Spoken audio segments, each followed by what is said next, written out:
మావలను నీవు కూడా పుత్రాయటంతు ప్రాణముల్ విడుతుగాక ఓరోరి బ్రహ్మహుండా. ఈ ముసలితనంలో మేమెట్లా పుత్ర పుత్ర పుత్ర పుత్ర పుత్ర అని ఏడుస్తున్నామో, నీ ముసలితనంలో కూడా నీ పిల్లలు నీ నుండి దూరమైతే గాని నీకు చావు రాదు అని తిట్టారండి. తిట్టడం ఏమిటి, ప్రాణం వదిలేశారు.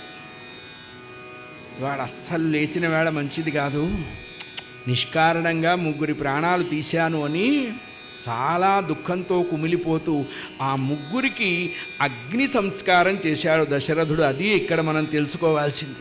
వదిలేసి రాలా, ఆ 3కి దహన సంస్కారాలు చేశాడండి. చాలా అసలు ఇవాళ వేటకి వెళ్ళకపోయినా బాగుండేది అనుకున్నాడు. వెళ్ళటం మానటం మన చేతిలో ఉందే. ఆల్రెడీ జీవితం అనేటువంటిది రాసి కిందకు వచ్చిన డైరీ లాంటిది. పుస్తకం చదువుకోవటమే కానీ తూచి అనుకోవటం, ఎరేజర్ పెట్టి చెరుపుకోవటం, పేపర్ చించేయటం లేదు. ఉన్నది చదువుకోవటం అంతే. తర్వాత అనుకుంటాం వెళ్ళకపోయినా బాగుండేది, అనవసరంగా వెళ్ళాం. కొంచెం ఆలోచిస్తే వెళ్ళొచ్చో వెళ్ళకూడదో తెలిసిపోతుంది. అంత ఆలోచించంగా అందరూ కక్కుర్తిగా అంతా రావలేగా, గబగబా వెళ్ళిపోతారు. ఆ దెబ్బ తినేటప్పటికల్లా అనుకుంటారు.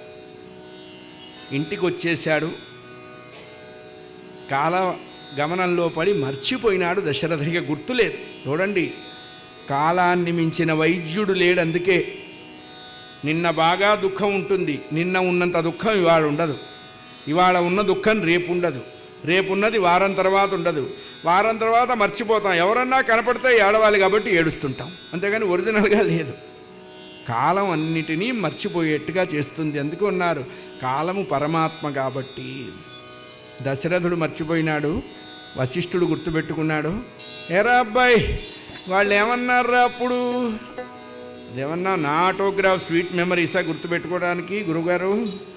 వాళ్ళు ఏదో ఏడుస్తూ తిట్టారు, నేను ఏడుస్తూ విన్నాను.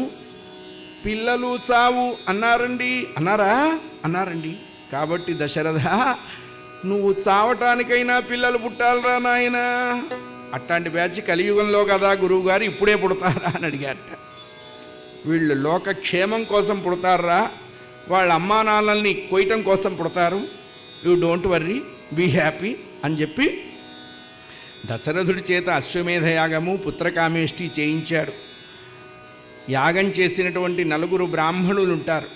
ఆ 4కి 4 దిక్కులు దానం చేసేటండి దశరథుడు. హోత, ఉద్గాత, అధ్వర్యు, వశిష్ఠు అని.